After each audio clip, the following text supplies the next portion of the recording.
All right, I just got out of AMC. I saw Batman versus Superman: Dawn of Justice in Imax 3D, and obviously I have better lighting this time.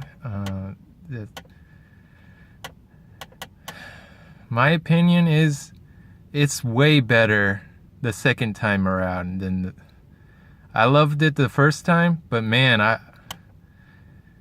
yes, it's even better the second time around, and I'm sure if I keep going, if you see it a second time and the third time, and watch it over and over, it gets better. A lot of the story that I said yesterday that dragged a bit, well, yeah, you could say that. And this movie isn't perfect, by the way. I don't think any movie is perfect. There's always going to be faults. But as I said before, Ben Affleck did a great job as Batman. And like I said before, the man, Snyder has balls going through with what was how it ended. He has balls. I know he didn't write the story, but I'm pretty sure he could have had a say and say how it's the last half. He could have probably said that this might not work, or he might have gave a little input into it. But yeah, he has balls doing this, and it really worked. I think the guy next to me was actually crying. Yeah, it was that emotional. And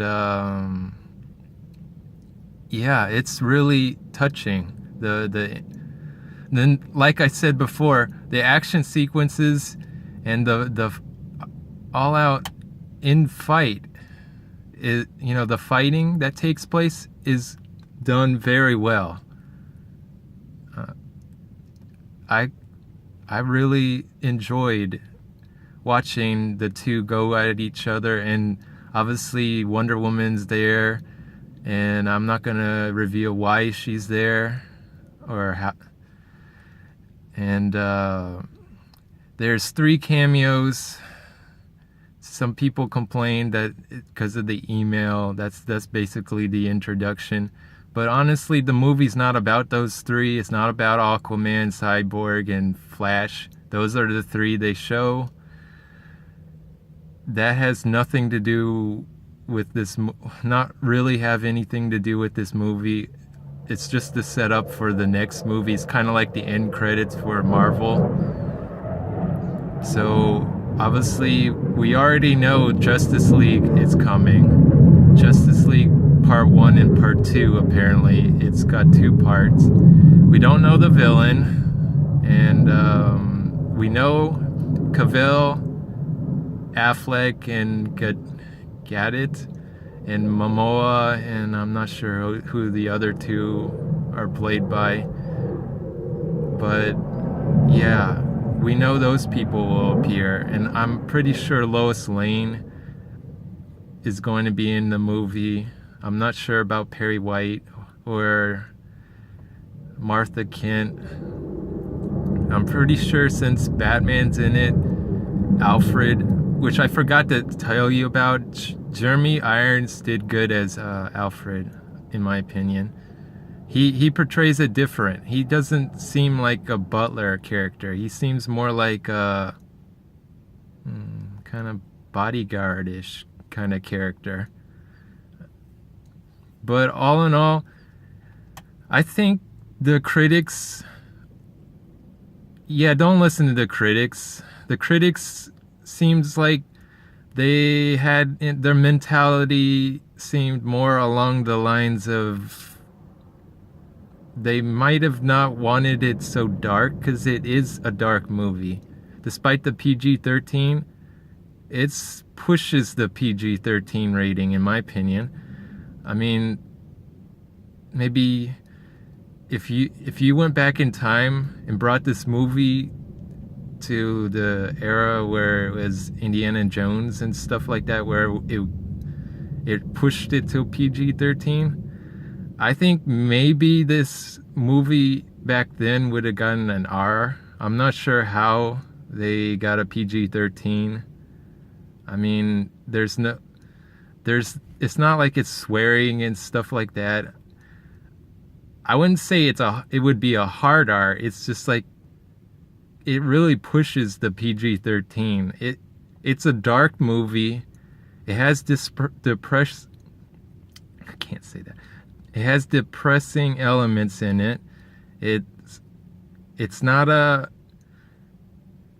the way it ends is more on a kind of downer. When you see it, you'll probably be touched. And the story is relatable. I mean, what would you do if you've seen a guy that could possibly pose a threat? You could seriously, if something happened like that,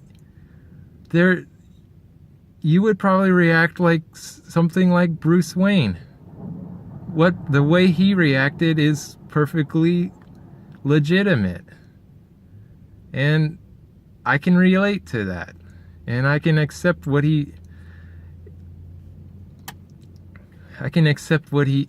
thinking. I mean, now,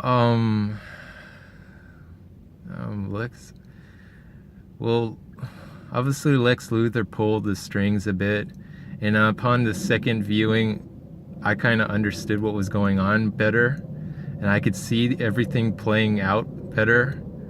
So, yeah, if you can try and watch it more than once.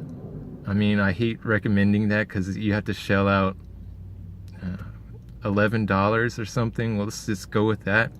So it would be $22 minus whatever snacks if you don't want snacks. But I can't wait for this to come out on DVD. Supposedly hopefully FYE or Target will have a combo pack because my laptop doesn't play Blu-ray. I like the Blu-ray DVD combo packs, even though I hope the DVD at least has some sort of extra in it, even if it's just director commentary with,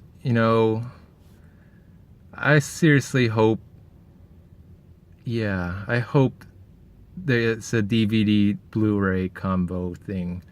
I can't wait for it to be on DVD.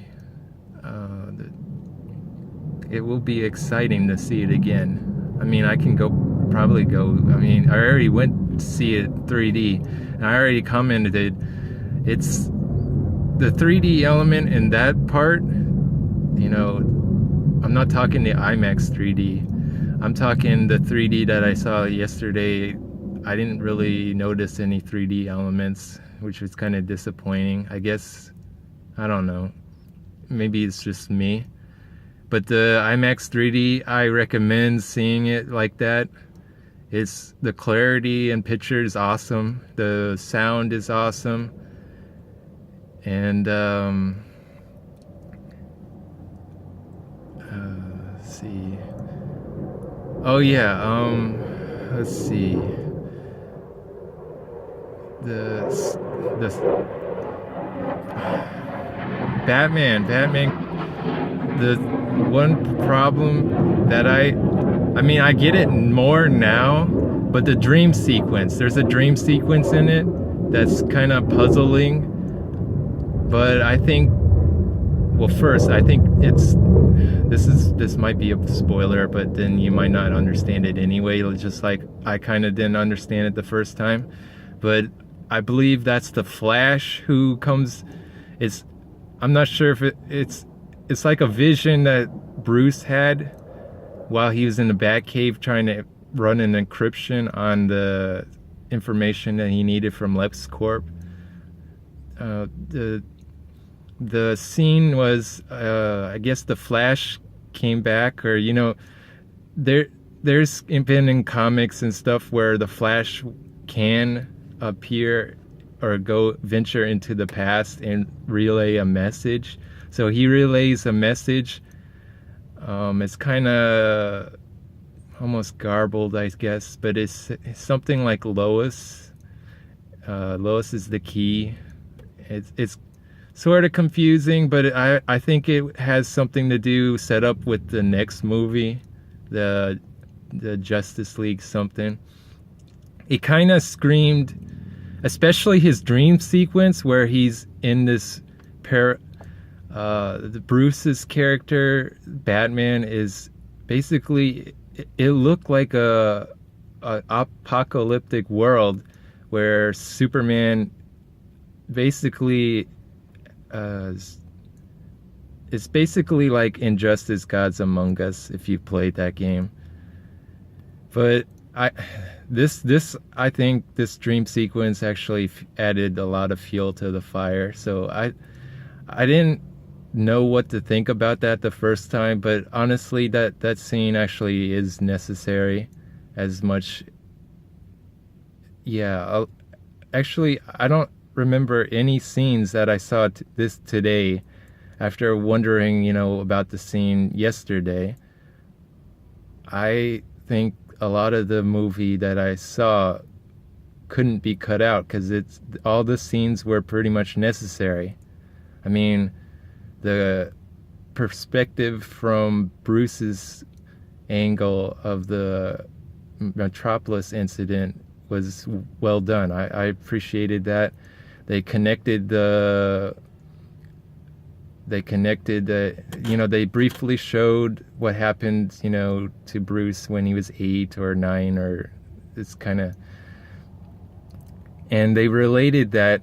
And basically what happened was, while they were fighting, Batman and Superman, that's his realization was because what happened to him in the past.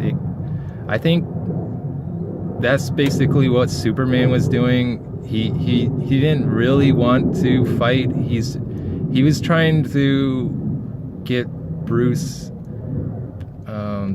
he's trying to wake him up, knock him back into his senses. And at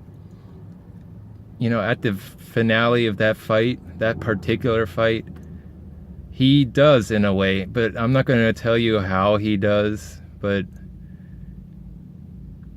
it really was well done. The fighting was